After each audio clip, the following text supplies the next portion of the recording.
Amen. Notre salut est éternel. Si le Seigneur sauve quelqu'un, il ne peut pas le perdre. Alléluia. La sécurité qu'il nous offre est éternelle. Nous allons lui dire merci pour le rachat. Merci pour tout ce qui a été accompli pour que nous devenions enfants de Dieu. Et certainement qu'il est capable de mener son œuvre à l'achèvement. Pour que chacun de nous lui soit présenté sans tache, ni ride, ni rien de semblable.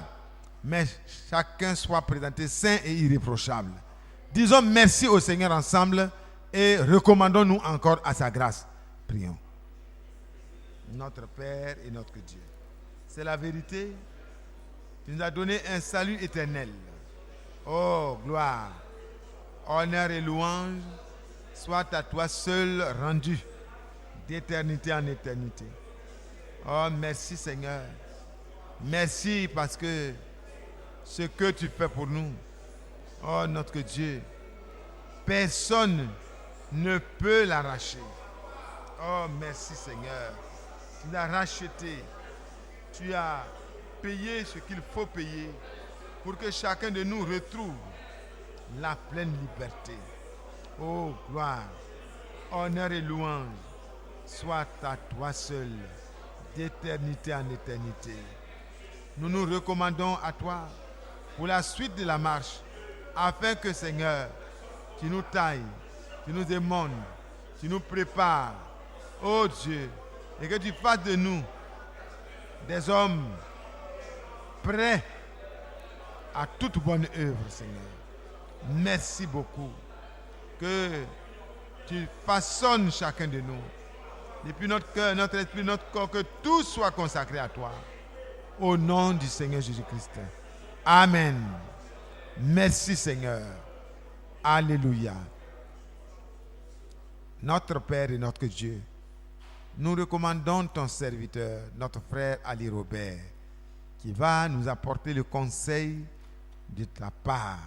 Ô Dieu de grâce, que tu parles uniquement et que lui, il soit complètement un instrument docile entre tes mains. Parle-nous, parce que c'est de toi que nous avons besoin. C'est de ta parole qu'il est question. C'est cette parole qui est esprit et vie, qu'elle soit vraiment dans la bouche de ton serviteur et que nos cœurs soient réceptifs, attentifs et que nous soyons capables de garder ta parole afin de ne pas pécher contre toi, de la serrer dans notre cœur pour vivre selon ce que tu nous as enseigné. Au nom du Seigneur Jésus-Christ, que ton Esprit Saint vienne et s'empare complètement de ton serviteur. Oins-le et bénis-le au nom du Seigneur Jésus-Christ. Amen. Nous laissons la place à notre frère Ali Robert. Que Dieu soit béni. Nous sommes heureux, exactement comme David, lorsque nous sommes dans la maison de l'Éternel. Nous ne le disons pas pour remplir de formalités, mais c'est une réalité.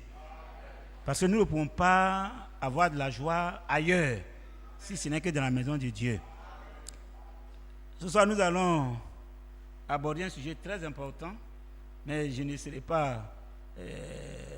rentrerai pas dans les profondeurs. Mais si un jour Dieu le permettait, je crois que nous allons développer ça et puis mettre ça à la disposition de tout le monde. Que Dieu soit béni. Prenons 1 Pierre 5.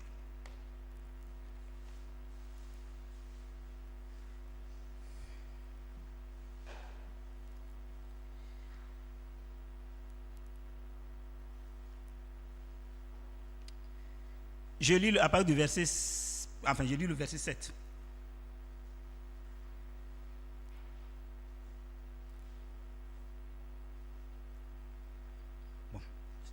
On va prendre le verset, à partir du verset 6. Humiliez-vous donc sous la puissante main de Dieu, afin qu'il vous élève au temps convenable. Et déchargez-vous sur lui de tous vos soucis, car lui-même prend soin de vous. Donc permettez-moi de dire comme sujet il prend soin de nous.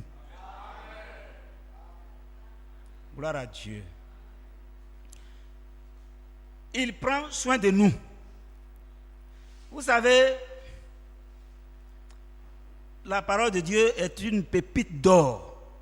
Si nous la méditons avec des yeux spirituels, avec une intelligence spirituelle, nous allons découvrir de grandes choses. Et tous les jours, notre connaissance est renouvelée. Mais pourquoi Dieu peut-il prendre soin de nous? Ça, c'est la question. Est-ce que... Qui a des enfants ici? Frère, lève-toi.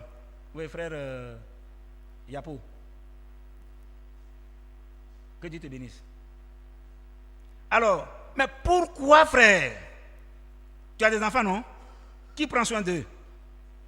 Mais pourquoi?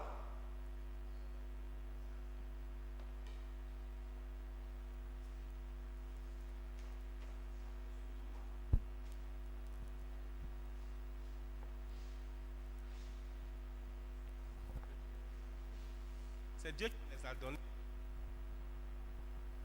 Est-ce que Dieu ne m'a pas donné des enfants aussi? Non, une question. Dieu ne m'a pas donné des enfants? Mais c'est toi qui te suis d'eux? Tu prends soin de mes enfants? Mais voilà. Mais pourquoi toi tu prends soin de tes enfants? Ce sont tes enfants. Alléluia.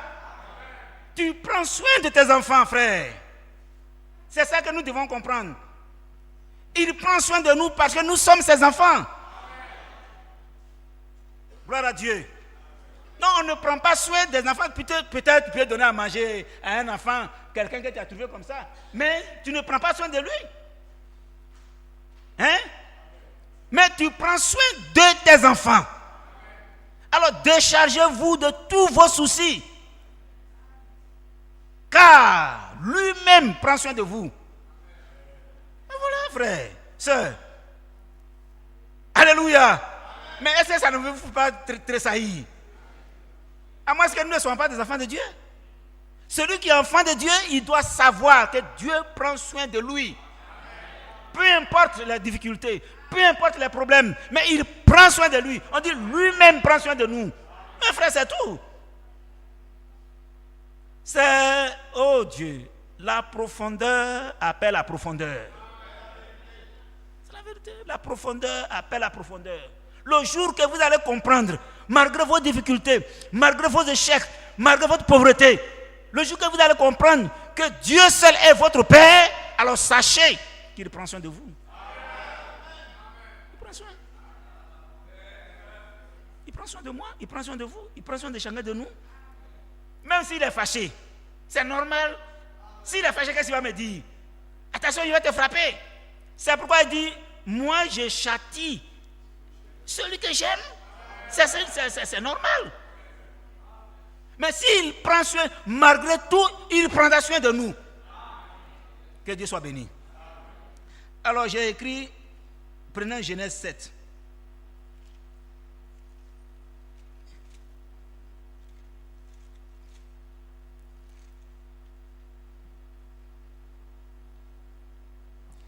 Je lis le verset 1.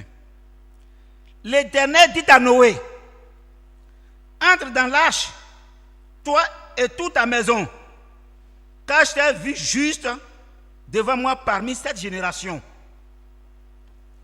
Amen. Qui a parlé?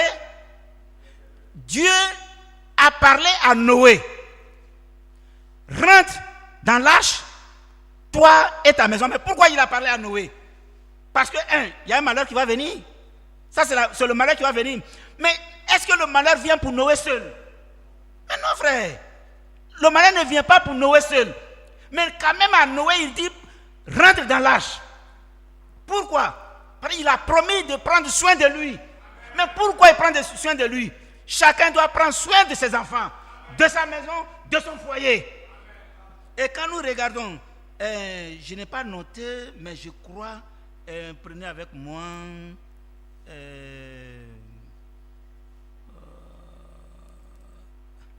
je vais chercher. Excusez-moi. Voilà. Prenez avec moi Chronique 1. Chronique 1. Hein? Oui, 1 Chronique. 1 Chronique 1. Voilà. Un frère n'a qu'à le lire. Frère Mathias. 1 Chronique 1. Juste le 1.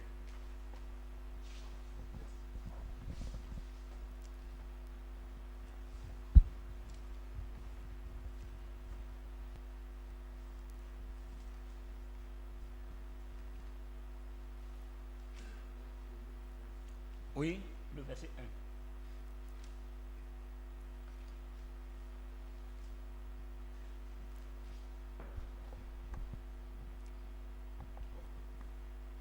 Adam, Seth, Enoch, Kenan, Mahalalel, Jéred, Enoch, Métuséla, Lémec, Noé. Amen. Amen. Frère, est-ce qu'on a compris quelque chose dedans?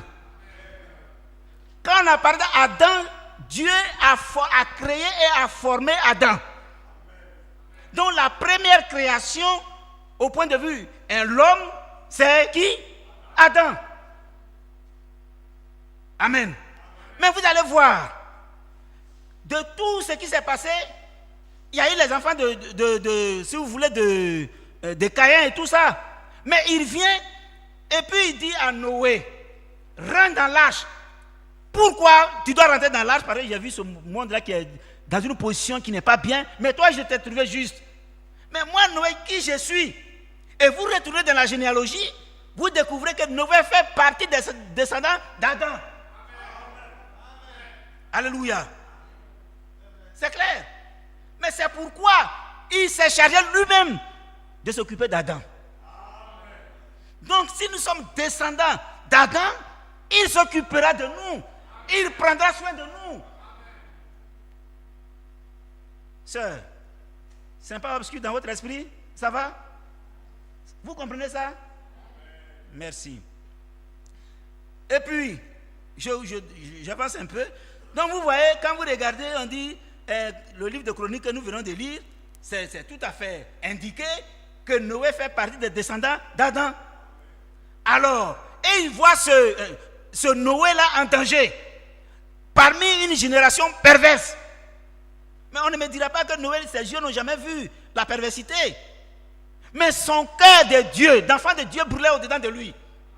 C'est comme nous aujourd'hui, frère, quand nous voyons l'iniquité, nous voyons tout ce qui s'est fait de mal sur ces cieux-là, le cœur miséricordieux que Dieu nous a donné tremble pour les choses de Dieu. Et vous comprenez? Donc, enfants de Dieu, nous avons un cœur de Dieu. Enfants de Dieu, nous avons le comportement de Dieu. Et naturellement, si nous sommes en danger, alors il prend soin de nous. J'ai écrit Genèse 19. Je vais voir qu'est-ce que ça dit aussi. Excusez-moi. J'ai noté ça comme ça. Genèse 19. Oui. Le verset 12.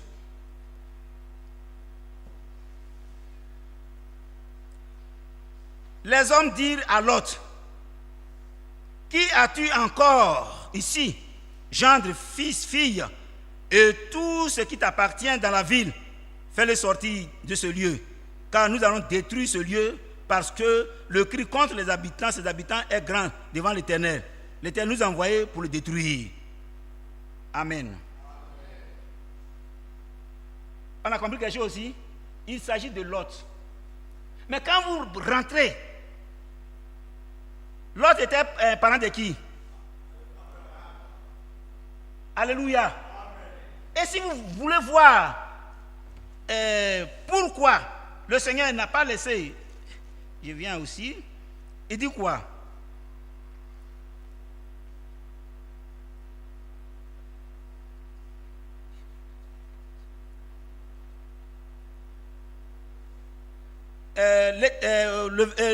Genèse 15.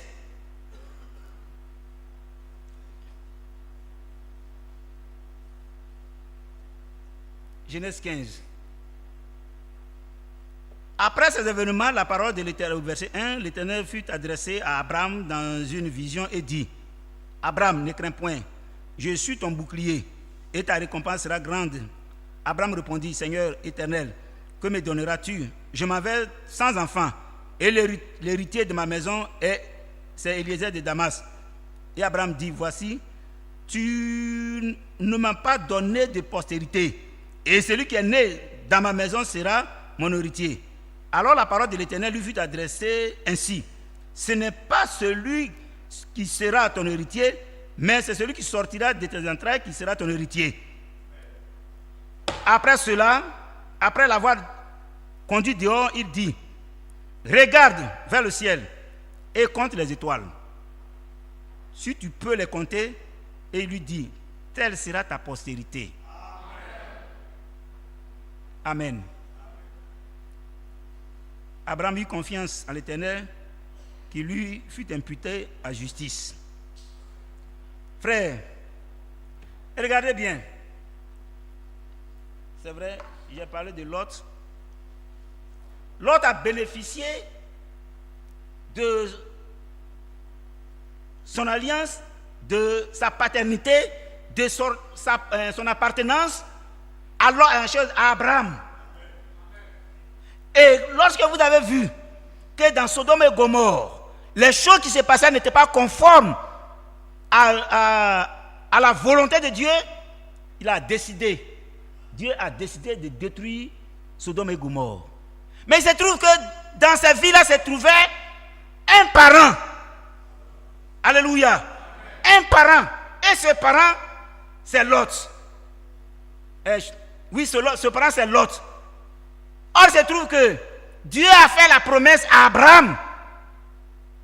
Alléluia. Et cette promesse s'accomplit aussi dans Lot. Et par ricochet à nous.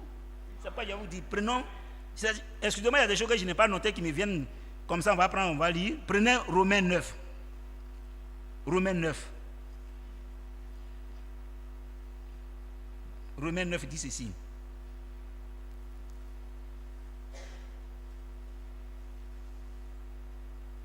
Je lis à partir du verset 6. Ce n'est point à dire que la parole de Dieu soit restée sans effet. Car tous ceux qui descendent d'Israël ne sont point Israël. Amen. Est-ce que vous comprenez? Dieu merci. Ensuite, il dit ceci.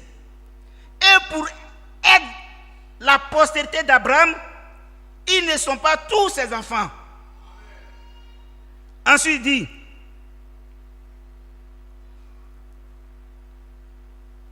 mais il a dit, en Isaac sera nommé pour toi une postérité. C'est-à-dire que ce ne sont pas les enfants de la chair qui sont enfants de Dieu, mais que ce sont les enfants de la promesse qui sont regardés comme la postérité. Amen. Voici en effet la parole de la promesse.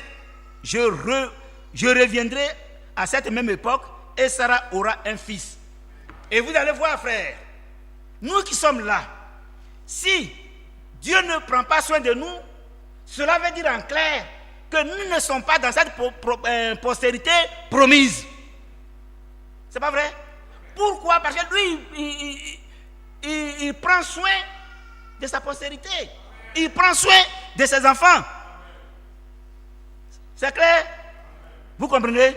C'est pourquoi il dit à Abraham que regarde les étoiles, est-ce que tu peux les compter? Il a dit non. Il ne peut pas les compter. Mais ainsi sera ta postérité, aussi grande, aussi nombreuse que les étoiles ou le sable au bord de la mer. Donc vous étiez dedans. Ce n'est pas les enfants que Abraham a eu avec Sarah, ou avec Agar, ou avec une autre femme, mais c'est la promesse, les enfants de la promesse qui sont regardés comme enfants de Dieu. Et c'est pourquoi, quand vous descendez plus tard, vous allez voir que Isaac, il a eu 2 enfants, Ésaü et Jacob, devenus plus tard Israël. Mais il dit, même avant que les enfants ne soient nés, alléluia, même avant que les enfants ne soient nés, lui il avait déjà choisi. Il a haï Ésaü et il a aimé Jacob. Et plus tard, il lui a donné Israël. Frère, prions pour Israël. Pourquoi? Parce que la main de Dieu est sur Israël. Il n'y a rien à dire. Alors nous, frères, nous sommes Israël spirituel. Nous sommes de la postérité d'Abraham. Et quelles que soient nos difficultés, il prend soin de nous. Et il continue de prendre soin de nous jusqu'à l'enlèvement. C'est pourquoi, frère, je m'en fous de mes difficultés. Je m'en fous de mes problèmes. Parce qu'il y a un grand des grands qui se soucie de moi. Vous voyez, il se soucie de moi. Et alors, quand ces difficultés arrivent, il prend soin de moi. Alors, regardez, vous allez voir, et puis on dit que vous êtes en difficulté, et puis il y a un grand avocat, que tout le monde connaît, mondialement connu, qui est votre avocat. Vous allez faire quoi? Vous êtes tranquille. Les gens même n'ont qu'à faire quoi que ce soit, vous êtes tranquille parce que cet avocat-là, ce n'est pas n'importe quel avocat. Peut-être même il a été à la base de celui qui est derrière l'autre. C'est pourquoi, quand on lit Matthieu 13, vous allez voir que la bonne sémence qui a été plantée par le maître a concouru à l'élévation des livrets. Ils étaient ensemble. L'ivraie devait être détruit. Ça c'est clair. On devait enlever l'ivraie automatiquement. Il a dit non. Mais pourquoi on devait les laisser courir ensemble? Vous pensez que c'est quand il va grandir, il va pousser la bonne sémence, il va devenir la bonne sémence? Non. L'ivraie va grandir, il sera toujours l'ivraie. L'ivraie sera l'ivraie. Il ne changera jamais. Même s'il a profité de l'ombre de la bonne sémence. C'est pourquoi, frère, vous allez voir, parmi nous, il y a beaucoup qui ont profité de vos conseils. Peut-être qu'ils vont les mettre d'un mois à l'autre en pratique, mais ils n'iront jamais jusqu'au bout. Parce que l'Esprit de Dieu qui nous pousse à être enfants de Dieu. Je prends un exemple. On va dire, mais frère, payez la dîme. Frère, la dîme, c'est la parole de Dieu. C'est la parole de Dieu. Celui qui n'a pas enfant de Dieu, il va payer peut-être 1 mois, 2 mois, peut-être même 3 mois. Même peut-être. Mais un jour, il finira pour dire, dis-moi même, ça me fatigue, je ne peux pas. Parce que ça ne fait pas partie de sa vie. Il a simplement imité les enfants de Dieu. C'est pourquoi, frères et sœurs, la postérité à laquelle nous appartenons est une postérité divine. Et la parole de Dieu dit de ne pas nous soucier de nos difficultés, de nos problèmes. Il lui-même prendra soin de nous. Il se soucie, vous voyez, il prend soin de nous. C'est pourquoi quand Paul et Silas étaient en prison, ils étaient vraiment en prison. Souvent nous en parlons, si le frère aussi aime parler de ça. Ils étaient effectivement en prison. Et quand on dit prison, un prisonnier n'est pas un libre. Mais, alléluia, lui-même il est rentré là-bas, parce qu'il se dit que vous devez être libre. Il les a libérés. Il a fait trembler la maison, les fondements se sont ébranlés, et voilà que Paul et Silas sont libres. Maintenant c'est le geôlier qui tremble. Il tremble pourquoi? Parce que son pain est mouillé. Ah oui, son pain est mouillé.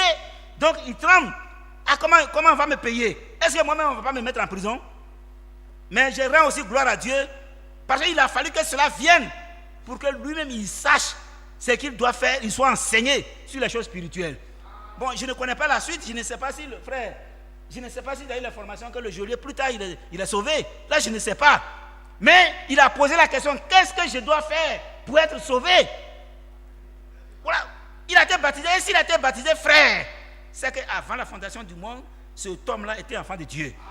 Il a été utilisé comme geôlier parce que est-ce que nous n'avons pas de frères qui sont des policiers? Nous n'avons pas de frères qui sont gendarmes? Nous n'avons pas de frères qui sont des sportifs, que tout ce que vous voulez? Mais est-ce qu'ils ne sont pas geôliers? Mais est-ce que pour autant, alléluia, ils ne sont pas enfants de Dieu? Mais ils ne sont pas contents du comportement des autres. Quand ils vont soit au travail, et ils ont leur comportement. Peut-être s'ils ont imité les autres, mais un jour viendra où ils vont pleurer sur les sorts. Parce que la Bible dit, quand vous étiez parmi les païens, quel fruit portiez-vous? C'est pas ça? Est-ce que les fruits que vous avez portés en son temps, là, vous êtes content de ce fruit-là aujourd'hui? Les mauvais fruits, vous êtes content de cela? Il dit, vous rugissez. Voilà un enfant de Dieu. On peut continuer un peu? Alors, et en même temps que nous sommes enfants de Dieu et qu'il se soucie de nous, il rend témoignage de nous. C'est pourquoi je vais lire avec vous. Prenons Job.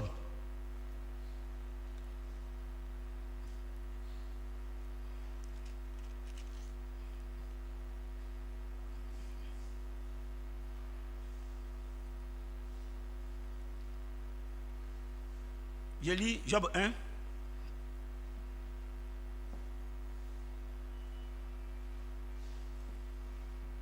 Or, les fils de Dieu vinrent un jour se présenter devant l'Éternel, et Satan vint aussi au milieu d'eux.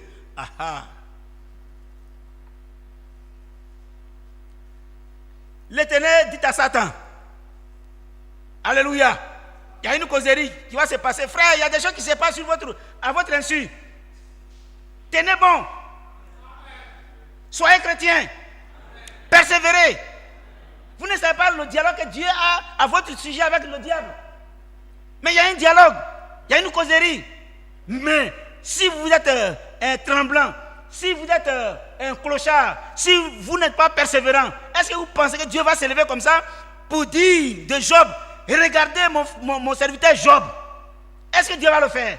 Sachant que Job ne peut pas avancer. Sachant que Job ne peut rien faire. Et puis il va parler de ça. Mais Dieu sait que Job est un grand serviteur. Alors il dit, l'Éternel dit à Satan, d'où viens-tu?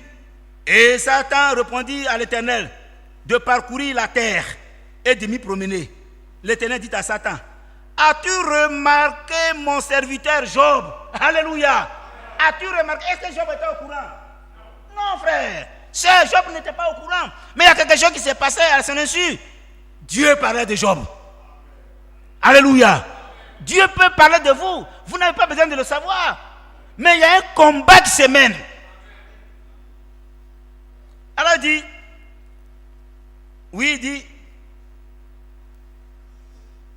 as-tu remarqué mon serviteur Job? Il n'y a personne comme lui sur la terre. Oh là là, quel témoignage. Mais si, peut-être si Job avait su cela, il allait se gonfler un peu. Il allait dire, ah oui, mais Dieu me connaît. Il allait dire, mais Dieu me lance des fleurs. Vous n'avez pas besoin de savoir si Dieu vous lance des fleurs ou pas. Restez dans les Écritures. Et Dieu vous lancera des fleurs. Parce que lui, il est dans la parole de Dieu. Et la parole de Dieu, ce sont les Écritures. Si vous êtes conforme à la parole de Dieu, il vous lancera certainement des fleurs. Et Job étant conforme à cette parole, Dieu lui lance des fleurs. As-tu vu mon serviteur Job? Il n'y a personne comme lui sur la terre. Alléluia. Et Seigneur, si je pouvais connaître mon témoignage sortant de la boue de l'Éternel, j'allais être heureux. Mais il le fait parce que je sais comment je marche avec lui. Amen. Alors il dit, c'est un homme intègre et droit, craignant Dieu et se détournant du mal. Et Satan répondit à l'Éternel, est-ce d'une manière désintéressée que Job craint Dieu? Ne l'as-tu pas protégé, lui, sa maison et tout ce qui lui est à lui? Tu as béni l'œuvre de ses mains et ses troupeaux couvrent le pays. Mais étends ta main, touche à tout ce qui lui appartient et je suis sûr qu'il te maudit en face. L'Éternel dit à Satan, voici tout ce qui lui appartient, je te le livre. Oh. Seulement, ne porte pas la main sur lui. Et Satan se retira devant la face de l'Éternel. Il était content, joyeux d'entendre. Mes amis, ça, voilà ce qui se passe pour nous. Ce que Dieu veut pour nous. Ce que Dieu fait pour nous. Est-ce que moi j'ai besoin de savoir ce qu'il fait? Mais si je marche dans la droiture, si je marche correctement, je dois savoir que Dieu fait ça pour moi. Satan n'a qu'à venir. C'est pourquoi le frère, ne vous plaignez pas, ne vous plaignez plus. Mon travail ne marche plus, ne vous plaignez plus. Mon foyer est gâté, sœur, ne vous plaignez plus. Mon épouse ne m'aime plus, frère, ne te plains plus. Tu ne sais pas le combat que Dieu mène pour toi. C'est pareil, il te sait enfant qui le fait. Il te sait fils, c'est pourquoi il le fait. S'il savait que tu n'es pas son fils, il ne va pas se décarcasser à faire ça pour toi. C'est parce qu'il te considère comme son fils qu'il le fait. Ma maison est tombée, mon foyer est tombé, j'ai des difficultés, j'ai des problèmes. Mais il a dit, Satan, il dit, qu'est-ce qu'il a dit? Il dit, mon ami, il dit, l'Éternel dit à Satan, non, avant ça, main étend ta main, touche à tout ce qui lui appartient, et je suis sûr qu'il te maudit en face. Voilà lui, Satan était certain. S'il est sûr que Dieu, en vous rendant pauvre, que vous allez le maudire, frère, il ne peut pas rentrer moins de vous. Il va vous laisser dans votre coin.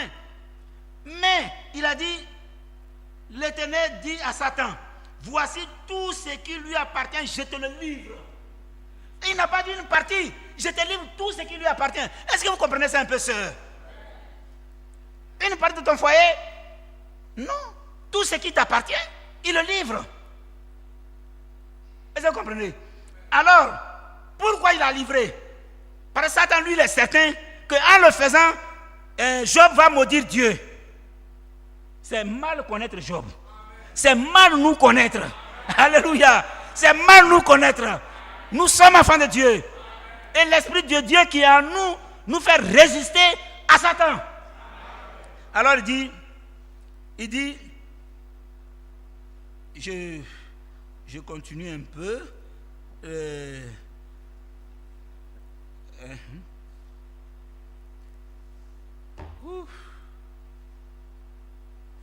Je prends le chapitre 2. Prenez le chapitre 2.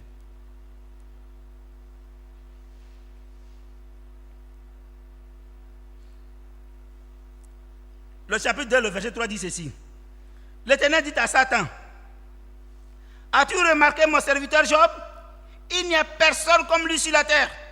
C'est un homme intègre et droit, craignant Dieu et se détournant du mal.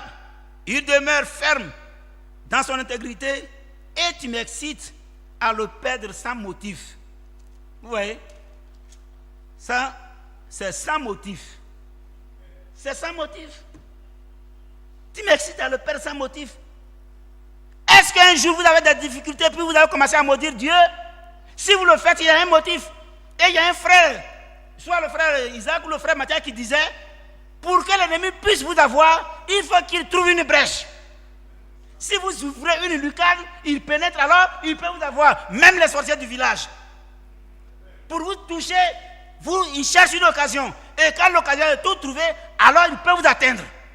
Mais si vous demeurez ferme dans la parole de Dieu, alléluia, tout est bouché, il va rentrer, il n'y a rien. Il va à gauche, il n'y a rien. Il passe par la parole, il n'y a rien. Alors c'est lui qui va retourner, c'est lui qui va débrousser chemin. Et vous allez avoir la vie éternelle. Alors il dit, et Satan répondit à l'Éternel, peau pour peau. Tout ce qu'un possède un homme, il le donne pour sa vie. Mais étends ta main, touche à ses os et à sa chair, et je suis sûr qu'il te maudit en face. L'Éternel dit à Satan, voici, je te le livre, seulement épargne sa vie. Oui, ça, vous voyez, et on peut tout lui donner. Vous pouvez tout perdre. Donc les souffrances, une souffrance n'est pas la fin en soi. Pour un enfant de Dieu, une souffrance n'est pas la fin en soi. C'est simplement un passage. Alors il dit peau pour peau. Quand on dit peau pour peau, ça veut dire maintenant il va tout tenter à son physique.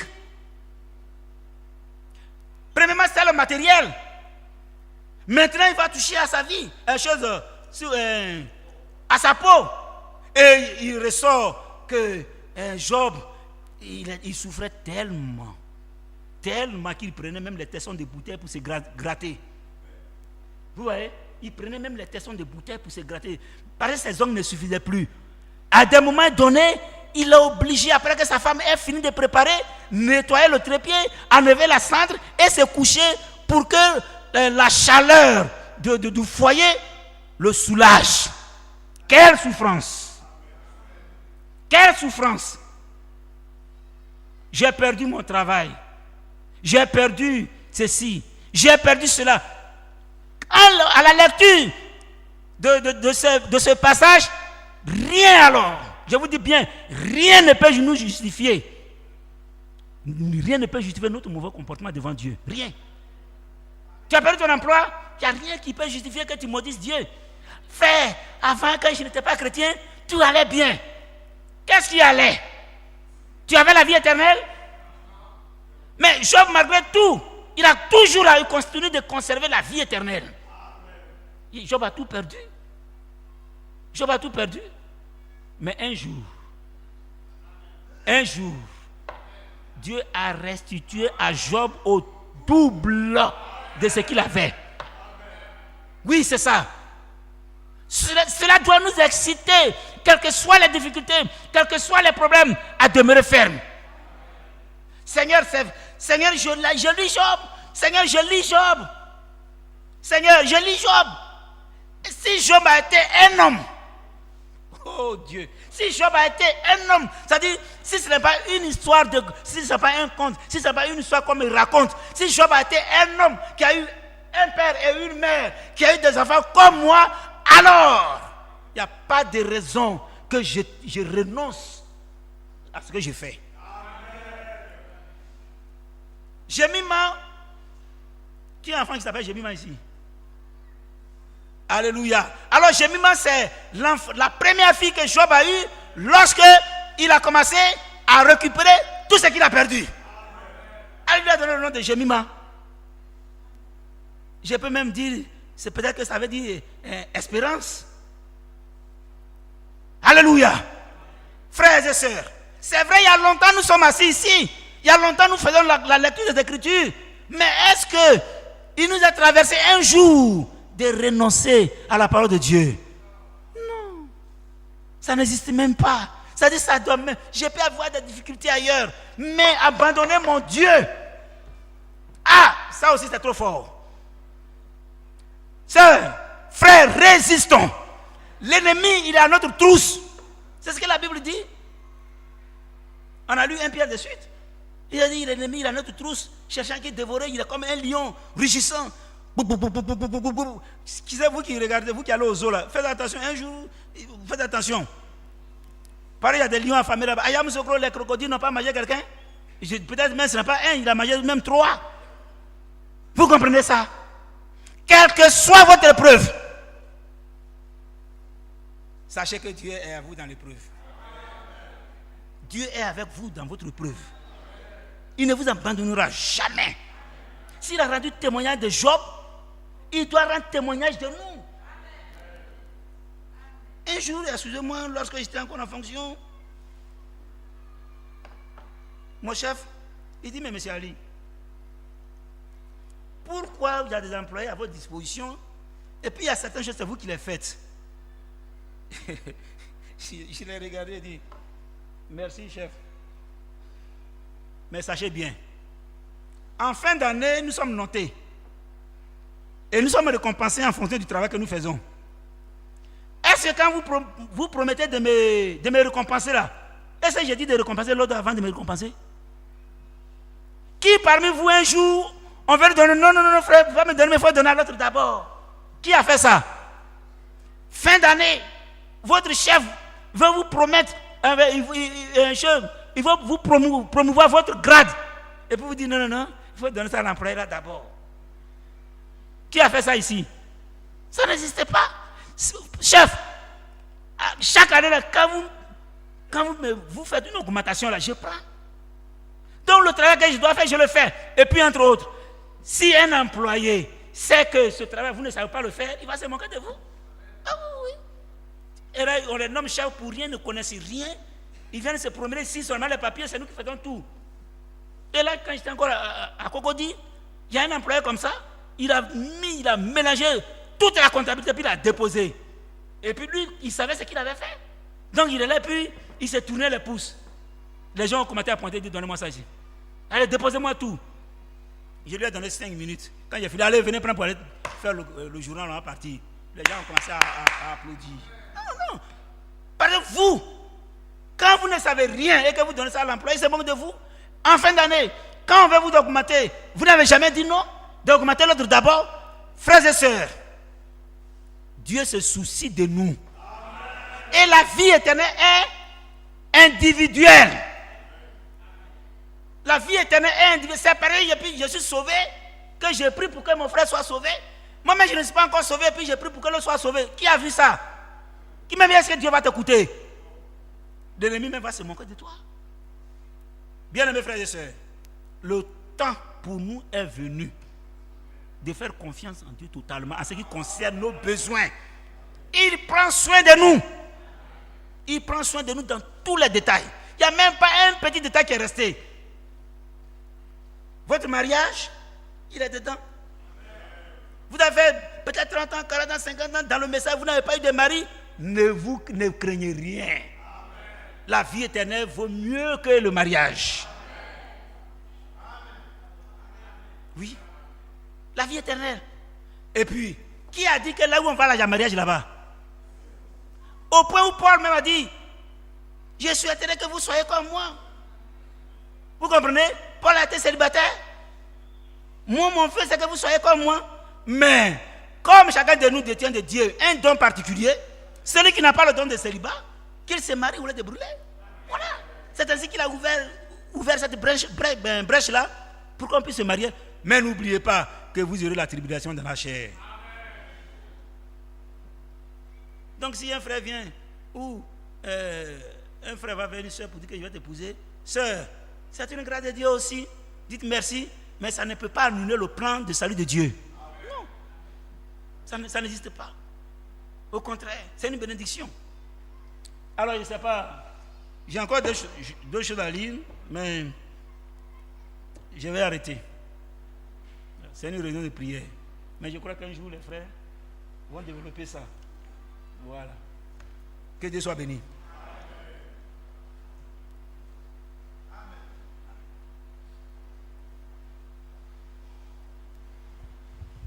Dieu bénisse son serviteur.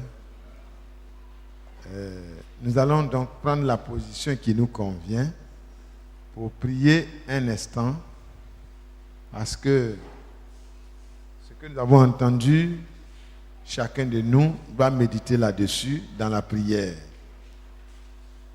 Partout où nous sommes, prenons une position qui nous convienne et prions, car il est écrit que nous devons nous décharger sur Dieu, sur le Seigneur de tous nos soucis, car lui-même, amen, n'est pas dit qu'il va envoyer des gens pour prendre soin de nous. C'est lui-même. Maintenant, s'il utilise un instrument, c'est lui-même qui le fait. Amen. Parlons au Seigneur ensemble.